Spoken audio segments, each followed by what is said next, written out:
चलिए जानते हैं झारखंड की आज के तमाम बड़ी खबरों को। इससे पहले वीडियो को हाइप लाइक और चैनल पर नए हैं तो सब्सक्राइब करें और आप अपनी राय कमेंट जरूर करें।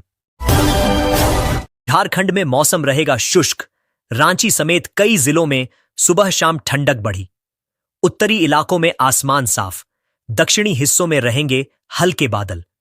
अगले 5 दिन तक बारिश की कोई संभावना नहीं। मौसम रहेगा सुहावना। झारखंड में अब मौसम ने करवट बदल ली है। मानसून की विदाई के बाद पूरे राज्य में ठंड ने धीरे धीरे दस्तक देना शुरू कर दिया है। मौसम केंद्र रांची के मुताबिक अगले 5 दिनों तक राज्य का मौसम पूरी तरह से शुष्क रहेगा। दक्षिणी और मध्य झारखंड के कुछ इलाकों में हल्के बादल छाए रह सकते हैं, लेकिन बारिश की कोई संभावना नहीं है। वहीं उत्तरी झारखंड में आसमान पूरी तरह साफ रहेगा और दिन में हल्की धूप निकलेगी। राजधानी रांची और आसपास के इलाकों में दिन का अधिकतम तापमान 29 से 30 डिग्री सेल्सियस के बीच रहने का अनुमान है, जबकि न्यूनतम तापमान 18 से 20 डिग्री सेल्सियस तक गिर सकता है। ऐसे में सुबह और शाम के वक्त लोगों को हल्की ठंडक का एहसास होगा। खूंटी, बोकारो, हजारीबाग, रामगढ़ और गुमला जैसे जिलों में भी मौसम सुहावना बना रहेगा। उत्तरी झारखंड के पलामू, गढ़वा, लातेहार, दुमका, जामताड़ा, पाकुड़ और साहिबगंज में मौसम पूरी तरह सूखा रहेगा।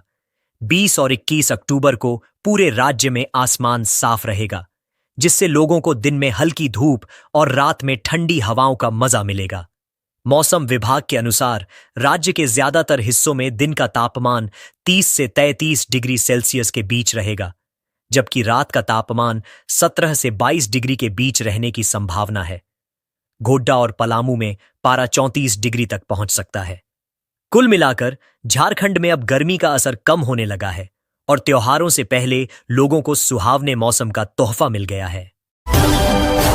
घाटशिला उपचुनाव में हेमंत सोरेन के साथ 40 स्टार प्रचारक करेंगे प्रचार। पार्टी ने चुनाव आयोग से मांगी अनुमति। मुख्यमंत्री खुद संभालेंगे प्रचार की कमान। केंद्रीय नेता भी रहेंगे सक्रिय। विपक्ष ने भी तेज की रणनीति। प्रशासन ने सुरक्षा तैयारियां शुरू की। आसन्न घाटशिला विधानसभा उपचुनाव 2025 को लेकर झारखंड की सत्ताधारी पार्टी ने प्रचार अभियान की कमर कस ली है। पार्टी अध्यक्ष और मुख्यमंत्री हेमंत सोरेन स्वयं इस उपचुनाव में मुख्य प्रचारक की भूमिका निभाएंगे और जनता से सीधा संवाद करेंगे। मुख्यमंत्री के साथ पार्टी के केंद्रीय नेतृत्व के कई वरिष्ठ नेता भी चुनाव प्रचार में सक्रिय रहेंगे। केंद्रीय नेताओं की सूची में प्रोफेसर स्टीफन मरांडी, सरफराज अहमद, बैद्यनाथ राम, मथुरा प्रसाद महतो, सविता महतो, विनोद कुमार पांडेय, फागू बेसरा, दीपक बिरुआ, सुप्रियो भट्टाचार्य, कल्पना मुर्मू सोरेन और मिथिलेश ठाकुर सहित कुल 40 प्रमुख नेता शामिल हैं। ये सभी नेता अलग अलग इलाकों में जाकर जनता से संपर्क साधेंगे और पार्टी की नीतियों, योजनाओं और विकास कार्यों की जानकारी देंगे। पार्टी ने मुख्य निर्वाचन आयुक्त को पत्र भेजकर अपने सभी स्टार प्रचारकों को चुनाव प्रचार की अनुमति देने का अनुरोध किया है। साथ ही प्रचार कार्य में उपयोग होने वाली गाड़ियों के लिए घाटशिला विधानसभा क्षेत्र में परिचालन पास जारी करने की भी मांग की है। पार्टी ने यह भी बताया है कि मुख्यमंत्री और वरिष्ठ नेता वायु मार्ग, सड़क मार्ग और रेल मार्ग से अपने प्रचार कार्यक्रमों को अंजाम देंगे। इधर घाटशिला उपचुनाव को लेकर पूरे इलाके में राजनीतिक हलचल तेज हो गई है। विपक्षी दल भी अपने स्टार प्रचारकों की सूची तैयार कर रहे हैं और रणनीति को अंतिम रूप दे रहे हैं। प्रशासन ने भी सुरक्षा और प्रचार व्यवस्था को लेकर विशेष तैयारियां शुरू कर दी हैं, ताकि चुनावी माहौल शांतिपूर्ण बना रहे। कुल मिलाकर घाटशिला उपचुनाव अब राज्य की सियासत का केंद्र बन गया है। घाटशिला उपचुनाव 2025 सोमेश सोरेन और बाबूलाल सोरेन आज दाखिल करेंगे नामांकन। मुख्यमंत्री हेमंत सोरेन भी रहेंगे मौजूद। एक बार फिर आमने सामने होंगे सोरेन परिवार के 2 चेहरे। उपचुनाव में भावनात्मक बनाम राजनीतिक संघर्ष। झामुमो और भाजपा दोनों ने अपने दिग्गज नेताओं को झोंका मैदान में। माहौल हुआ गर्म। घाटशिला विधानसभा उपचुनाव 2025 का मुकाबला अब दिलचस्प मोड़ पर पहुंच गया है। नामांकन की प्रक्रिया शुरू होते ही चुनावी माहौल गरमाने लगा है। आज यानी 17 अक्टूबर को झारखंड मुक्ति मोर्चा के उम्मीदवार सोमेश सोरेन और भारतीय जनता पार्टी के प्रत्याशी बाबूलाल सोरेन नामांकन दाखिल करेंगे। इस मौके पर दोनों ही दलों की शीर्ष नेतृत्व टीम मौजूद रहेगी। झामुमो उम्मीदवार सोमेश सोरेन के नामांकन के समय मुख्यमंत्री हेमंत सोरेन और गांडेय विधायक कल्पना सोरेन मौजूद रहेंगे। वहीं भाजपा प्रत्याशी बाबूलाल सोरेन के समर्थन में पूर्व मुख्यमंत्री चंपाई सोरेन, प्रदेश अध्यक्ष बाबूलाल मरांडी और कई वरिष्ठ नेता नामांकन जुलूस में शामिल होंगे। दोनों दलों के समर्थक बड़ी संख्या में जुटने वाले हैं, जिससे घाटशिला का माहौल पूरी तरह चुनावी रंग में रंग गया है। झामुमो ने इस बार दिवंगत पूर्व शिक्षा मंत्री रामदास सोरेन के बेटे सोमेश चंद्र सोरेन को उम्मीदवार बनाया है। रामदास सोरेन के निधन के बाद यह सीट खाली हुई थी। दूसरी ओर भाजपा ने पूर्व मुख्यमंत्री चंपाई सोरेन के बेटे बाबूलाल सोरेन पर दांव लगाया है। घाटशिला सीट अनुसूचित जनजाति वर्ग के लिए आरक्षित है और दोनों ही दलों ने अपने परंपरागत प्रभावशाली चेहरे मैदान में उतारे हैं। इस उपचुनाव को सिर्फ पारिवारिक प्रभाव की लड़ाई नहीं, बल्कि राजनीतिक प्रतिशोध के तौर पर भी देखा जा रहा है। 2024 के विधानसभा चुनाव में बाबूलाल सोरेन रामदास सोरेन से 22,464 वोटों से हार गए थे। इस बार भाजपा अपनी पिछली हार का बदला लेने के इरादे से मैदान में उतरी है। वहीं झामुमो दिवंगत नेता रामदास सोरेन के प्रति जनता के भावनात्मक जुड़ाव और सहानुभूति की लहर पर भरोसा कर रही है। घाटशिला की यह जंग अब सियासी तापमान को और बढ़ाने वाली है। सहकारी समितियां ग्रामीण अर्थव्यवस्था की रीढ़ के समान, इन्हें सशक्त करने की जरूरत। उपायुक्त रवि आनंद जामताड़ा में आयोजित जिला स्तरीय कार्यशाला में सहकारिता, कृषि और वन विभाग के अधिकारी हुए शामिल। उत्पादन से लेकर विपणन तक किसानों को मिलेगा सहयोग, तकनीकी नवाचार और डिजिटल पारदर्शिता पर दिया गया जोर। समाहरणालय परिसर स्थित SGSY प्रशिक्षण भवन सभागार में सिद्धो कान्हो कृषि एवं वनोपज जिला सहकारी संघ लिमिटेड जामताड़ा के सौजन्य से एक दिवसीय जिला स्तरीय कार्यशाला का आयोजन किया गया। कार्यक्रम में जिले के सभी लैंप्सों के प्रतिनिधि समेत संबंधित विभागों के अधिकारी मौजूद रहे। कार्यशाला का विधिवत शुभारंभ उपायुक्त सह जिला दंडाधिकारी रवि आनंद, वन प्रमंडल पदाधिकारी राहुल कुमार, जिला कृषि पदाधिकारी लव कुमार, जिला सहकारिता पदाधिकारी सुजीत कुमार सिंह और परियोजना प्रबंधक सिद्ध कोफेड रांची रंजीत गुप्ता द्वारा दीप प्रज्वलित कर किया गया। कार्यक्रम को संबोधित करते हुए उपायुक्त रवि आनंद ने कहा कि सहकारी समितियां ग्रामीण अर्थव्यवस्था की रीढ़ के समान हैं। MPCS बहुउद्देशीय प्राथमिक सहकारी समितियों को सशक्त बनाकर किसानों को उत्पादन से लेकर विपणन तक सहयोग प्रदान किया जा सकता है। इससे ग्रामीण आजीविका के नए अवसर खुलेंगे और किसानों की आय में वृद्धि होगी। उन्होंने सभी समितियों को तकनीकी नवाचार अपनाने, डिजिटल प्लेटफॉर्म और आधुनिक प्रबंधन प्रणाली से पारदर्शिता लाने की सलाह दी। उन्होंने जलवायु स्मार्ट खेती, ऑर्गेनिक उत्पाद और मूल्य संवर्धन पर विशेष बल दिया तथा सभी लैंपसों को सिद्ध कोफेड की सदस्यता लेने के लिए प्रेरित किया। वन प्रमंडल पदाधिकारी राहुल कुमार ने सिद्ध कोफेड की भूमिका पर अपने विचार व्यक्त किए। वहीं जिला कृषि पदाधिकारी लव कुमार ने कृषि संबंधी मुद्दों पर विस्तार पूर्वक जानकारी दी। जिला सहकारिता पदाधिकारी सुजीत कुमार सिंह ने सहकारी संघ से जुड़ी प्रक्रियाओं को समझाया। कार्यक्रम के अंत में उपायुक्त और अन्य अधिकारियों ने 4 किसानों के बीच रब्बी फसल हेतु गेहूं बीज का वितरण किया। साथ ही 4 लैंप्सों को खाद लाइसेंस और सहकारी संघ की सदस्यता प्रमाण पत्र भी प्रदान किए गए। कार्यशाला का उद्देश्य सहकारी समितियों को सशक्त बनाकर ग्रामीण अर्थव्यवस्था को मजबूती देना रहा। हजारीबाग पुलिस की बड़ी सफलता, महज 2 घंटे में किया वैन लूटकांड का खुलासा, 3 अपराधी गिरफ्तार। ओवरटेक कर लूटी गई थी दवा लोडेड पिकअप वैन, पुलिस ने ब्रेजा कार और 21,300 रुपये नकद किए बरामद। SP अंजनी अंजन के निर्देश पर चलाए गए त्वरित अभियान से खुला पूरा मामला। हजारीबाग जिले के चौपारण थाना क्षेत्र में गुरुवार को हुई दवा लोडेड पिकअप वैन लूटकांड का पुलिस ने मात्र 2 घंटे में खुलासा कर दिया। पुलिस ने इस मामले में 3 अपराधियों को गिरफ्तार कर लिया है।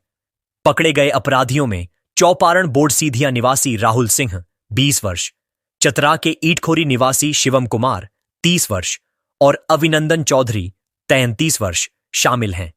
पुलिस ने इनके कब्जे से लूटी गई ब्रेजा कार, मोबाइल फोन, 21,300 रुपये नकद और दवा लोडेड वैन बरामद की है। घटना गुरुवार दोपहर करीब 1 बजे की है, जब पटना ट्रांसपोर्ट नगर से रांची जा रही दवा लोडेड पिकअप वैन संख्या BR01GL 8677 को चौपारण घाटी के पास अपराधियों ने ओवरटेक कर रोक लिया। आरोपियों ने चालक से मारपीट की, मोबाइल और वाहन छीनकर फरार हो गए। घटना की जानकारी मिलते ही पुलिस अधीक्षक अंजनी अंजन ने तत्काल कार्रवाई का निर्देश दिया। तकनीकी जांच और स्थानीय नेटवर्क के आधार पर पुलिस ने त्वरित छापेमारी शुरू की। इसी क्रम में मुख्य अभियुक्त राहुल सिंह को चौपारण रोड से काले रंग की ब्रेजा कार संख्या JH02BT 7723 के साथ गिरफ्तार किया गया। उसकी निशानदेही पर अन्य 2 आरोपी शिवम कुमार और अभिनंदन चौधरी को भी गिरफ्तार किया गया। इस सफल कार्रवाई में एसआई अजीत कुमार विमल, चंद्रशेखर कुमार, सरोज सिंह चौधरी, रवि रंजन, श्रवण कुमार पासवान और जयदीप चंद्र महतो शामिल थे। पुलिस ने बताया कि गिरफ्तार अपराधियों से आगे की पूछताछ की जा रही है, ताकि इस गिरोह से जुड़े अन्य लोगों का भी खुलासा किया जा सके। पाकुड़ में शर्मसार करने वाली वारदात, हथियार के बल पर युवती का यौन शोषण, आरोपी मंजू मड़ेया उर्फ राजेश मड़ेया गिरफ्तार। एसडीपीओ दयानंद आजाद ने प्रेस वार्ता में दी जानकारी। पुलिस की त्वरित कार्रवाई से आरोपी पहुंचा सलाखों के पीछे। पाकुड़ जिला पुलिस ने एक गंभीर मामले का खुलासा करते हुए हथियार के बल पर यौन शोषण के आरोपी को गिरफ्तार कर लिया है।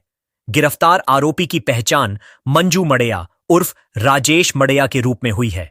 एसडीपीओ दयानंद आजाद ने बताया कि 9 अक्टूबर को रंगा थाना क्षेत्र के निवासी प्रधान टुडू की शिकायत के आधार पर यह मामला दर्ज किया गया था। शिकायत में कहा गया था कि आरोपी ने हथियार के डर से पीड़िता का यौन शोषण किया। घटना की गंभीरता को देखते हुए पुलिस ने तत्काल जांच शुरू की और त्वरित कार्रवाई करते हुए आरोपी को दबोच लिया। फिलहाल आरोपी से पूछताछ जारी है और पुलिस यह पता लगाने की कोशिश कर रही है कि इस वारदात में कोई अन्य व्यक्ति भी शामिल था या नहीं।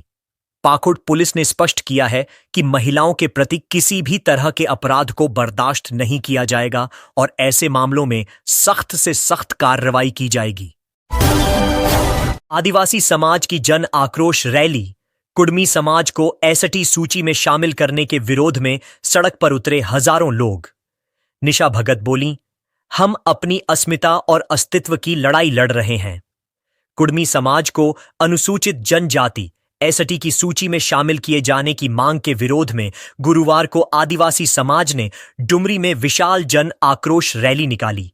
इस रैली में हजारों की संख्या में आदिवासी पुरुष और महिलाएं पारंपरिक वेशभूषा व हथियारों के साथ शामिल हुए। लोग केबी उच्च विद्यालय डुमरी मैदान में एकत्रित हुए और वहां से लगभग 1.5 से 2 किलोमीटर लंबी रैली निकालकर अपना विरोध जताया। रैली के दौरान आदिवासी समाज के लोगों ने कुडमी समाज की मांग के खिलाफ जोरदार नारेबाजी की। सुरक्षा व्यवस्था को देखते हुए एसडीपीओ डुमरी सुमित प्रसाद ने खुद कमान संभाली। उनके साथ निमियाघाट थाना प्रभारी सुमन कुमार और डुमरी थाना प्रभारी प्रणीत पटेल अपने दलबल के साथ मौजूद रहे। सभा स्थल पर केंद्रीय सरना समिति के अध्यक्ष गुंजन तिर्की, महिला मोर्चा की केंद्रीय अध्यक्ष निशा भगत, बोकारो जिला अध्यक्ष गुना मुर्मू, रांची जिला अध्यक्ष अमर तिर्की, प्रदेश सचिव खुशबू नायक, रमेश चंद्रन, सिकंदर हेम्ब्रम, ईश्वर हेम्ब्रम, चरकू मरांडी, गणेश चंद्र टुडू, शिवनाथ संथाल और सुरेश किस्कू सहित कई नेताओं ने सभा को संबोधित किया। निशा भगत ने अपने संबोधन में कहा कि आदिवासी समाज आज अपनी अस्मिता की लड़ाई लड़ रहा है और अपने हक व अधिकारों की रक्षा के लिए सड़क पर उतरना उसकी मजबूरी बन गई है। उन्होंने कहा कि कुडमी समाज पहले अपने आप को क्षत्रिय कहता था, अब वह आदिवासी पहचान हासिल करने की कोशिश कर रहा है, जिसे किसी भी हाल में स्वीकार नहीं किया जाएगा। निशा भगत ने चेतावनी भरे लहजे में कहा कि आदिवासी समाज हर तरह के संघर्ष और बलिदान के लिए तैयार है और अपनी संस्कृति, परंपरा और अस्तित्व की रक्षा के लिए किसी भी कीमत पर पीछे नहीं हटेगा। एसजीआई हॉस्पिटल की सराहनीय पहल, दिवाली में बच्चों की आंखों की चोटों के लिए निःशुल्क इलाज। पटाखों से होने वाली आंख की चोटों पर विशेष ध्यान। 15 वर्ष से कम उम्र के बच्चों को मिलेगी निःशुल्क परामर्श और सर्जरी सेवा उपलब्ध। 15 अक्टूबर से 24 अक्टूबर 2025 तक देश भर के सभी एसजी आई हॉस्पिटल केंद्रों पर। दिवाली के त्योहार पर पटाखों से होने वाली आंख की चोटों को देखते हुए एएसजीआई हॉस्पिटल ने एक सराहनीय पहल शुरू की है। अस्पताल ने घोषणा की है कि 15 वर्ष से कम उम्र के बच्चों को यदि पटाखों से आंख में चोट लगती है तो उन्हें निःशुल्क परामर्श और जरूरत पड़ने पर सर्जरी की सुविधा दी जाएगी। इस दौरान मरीजों को केवल फार्मेसी, एनेस्थीसिया और ऑप्टिकल सेवाओं की लागत खुद वहन करनी होगी, जबकि परामर्श और सर्जरी पूरी तरह से निःशुल्क होंगे। पटाखों से बढ़ता खतरा। अस्पताल के डॉक्टर जयंत ने बताया कि दिवाली के समय पटाखों से आंखों में चोट की घटनाएं हर साल बढ़ जाती हैं। वर्ष 2023 के राष्ट्रीय आंकड़ों के अनुसार देश भर में पटाखों से जुड़े 2000 से अधिक नेत्र आघात के मामले दर्ज हुए, जिनमें लगभग 60% पीड़ित 15 वर्ष से कम उम्र के बच्चे थे। इनमें से करीब 10% बच्चों की दृष्टि स्थायी रूप से क्षतिग्रस्त हो गई। विशेषज्ञों के अनुसार त्योहारों के दौरान आपातकालीन नेत्र आघात के 20% मामले पटाखों से जुड़े होते हैं, जिनमें लगभग 85% पुरुष और किशोर शामिल रहते हैं। बच्चों की दृष्टि सुरक्षा के लिए पहल एएसजीआई हॉस्पिटल के प्रबंधन ने बताया कि यह पहल सामुदायिक कल्याण और बच्चों की दृष्टि सुरक्षा के लिए शुरू की गई है। इसका उद्देश्य लोगों को पटाखों के खतरों से आगाह करना और जरूरत पड़ने पर उन्हें उच्च गुणवत्ता की नेत्र चिकित्सा सेवाएं उपलब्ध कराना है। एएसजीआई हॉस्पिटल भारत का दूसरा सबसे बड़ा super speciality eye hospital chain और विश्व में तीसरे स्थान पर स्थित है। अत्याधुनिक तकनीक और विशेषज्ञ डॉक्टरों की टीम के साथ यह संस्थान पूरे देश में उन्नत नेत्र चिकित्सा सेवाएं प्रदान करता है। नारायणपुर में मासूम की पानी भरे गड्ढे में डूबने से मौत। भाजपा नेत्री बबीता झा ने परिजनों से की मुलाकात। गांव में फैली शोक की लहर। परिजनों को ढांढस बंधाया और भविष्य में सुरक्षा के लिए कदम उठाने का आश्वासन। नारायणपुर थाना क्षेत्र के काशीतांडह गांव में गुरुवार को एक दर्दनाक घटना हुई। 10 वर्षीय बालक राजकुमार मंडल खेलते खेलते गांव के एक पानी भरे गड्ढे के पास पहुंच गया। पैर फिसलने के कारण वह सीधे गड्ढे में जा गिरा और डूब गया। परिजन जब तक कुछ समझ पाते तब तक उसकी जान जा चुकी थी। इस घटना ने पूरे गांव में शोक और चिंता का माहौल बना दिया। घटना की जानकारी मिलते ही भारतीय जनता पार्टी की महिला मोर्चा प्रदेश उपाध्यक्ष बबीता झा काशीतांड गांव पहुंची। उन्होंने शोक संतप्त परिजनों से मुलाकात कर उन्हें ढांढस बंधाया और हर संभव सहयोग का आश्वासन दिया। बबीता झा ने प्रशासन से मांग की कि गांव में खुले गड्ढों को तुरंत भरा जाए ताकि भविष्य में ऐसी दर्दनाक घटनाएं दोबारा न हों।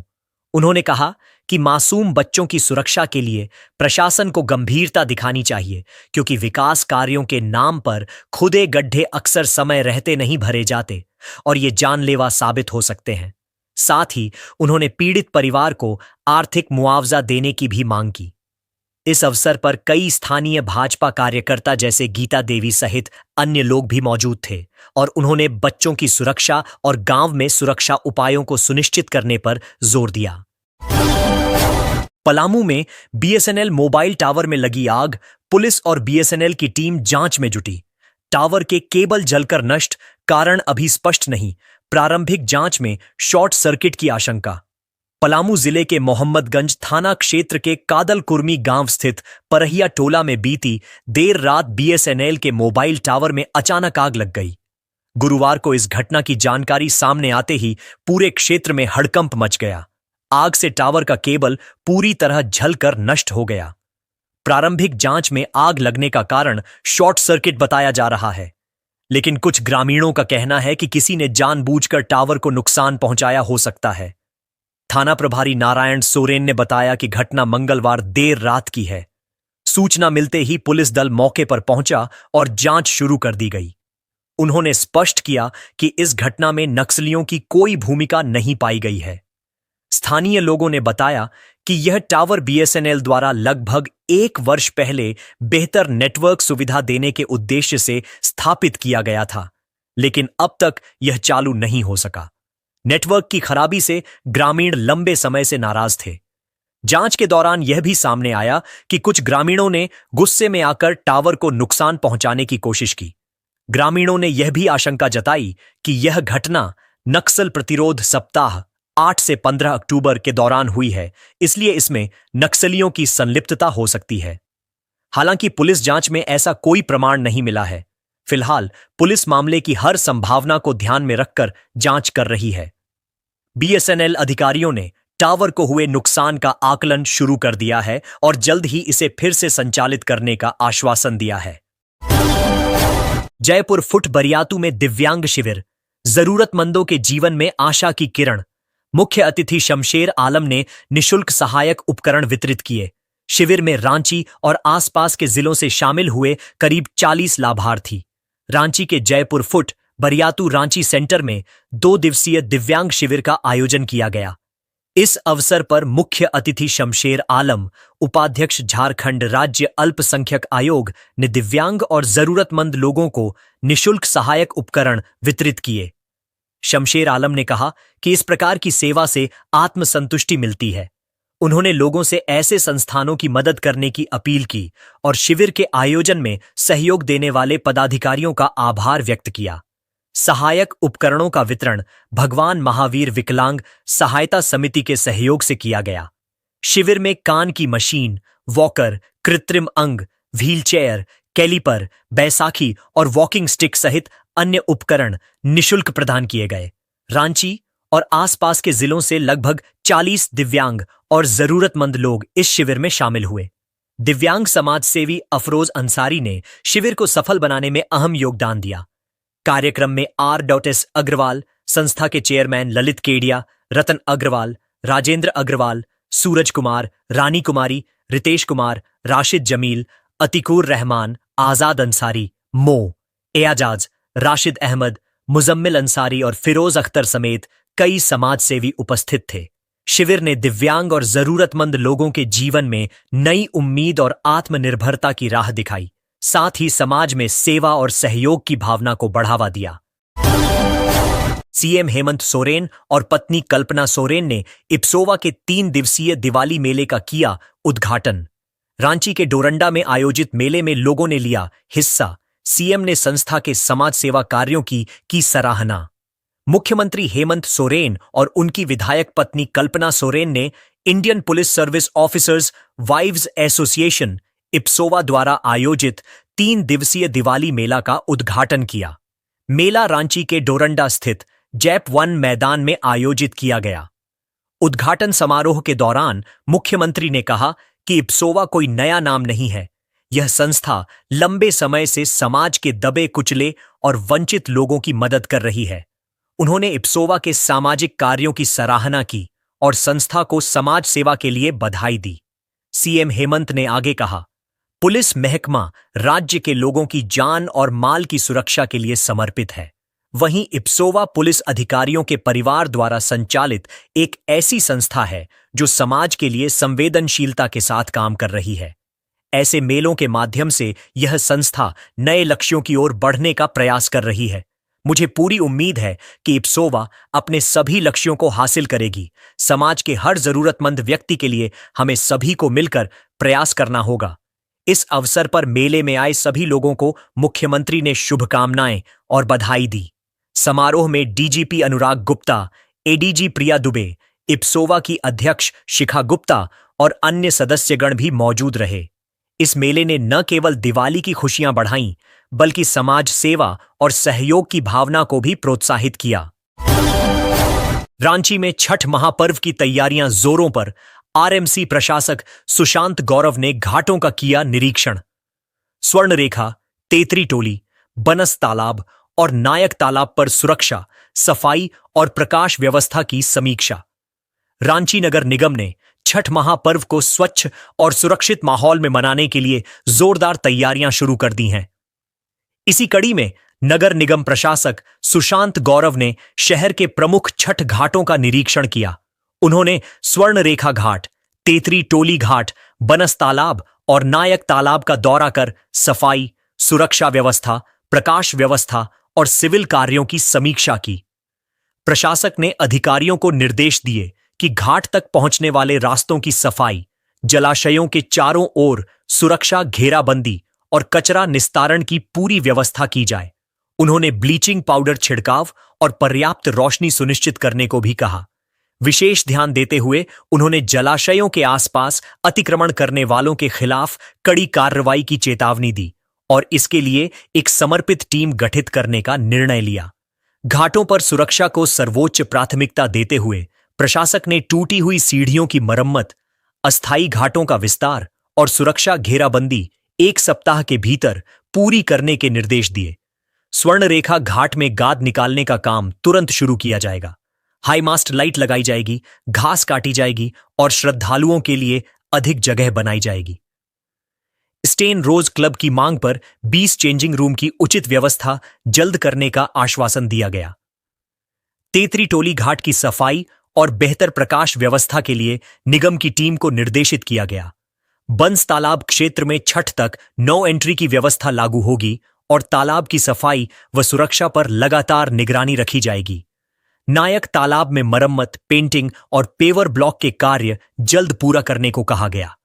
अंत में प्रशासक ने लोगों से प्लास्टिक का प्रयोग न करने और जलाशयों में कूड़ा न डालने की अपील की, ताकि ये स्थल स्वच्छ और प्रदूषण मुक्त बने रहें।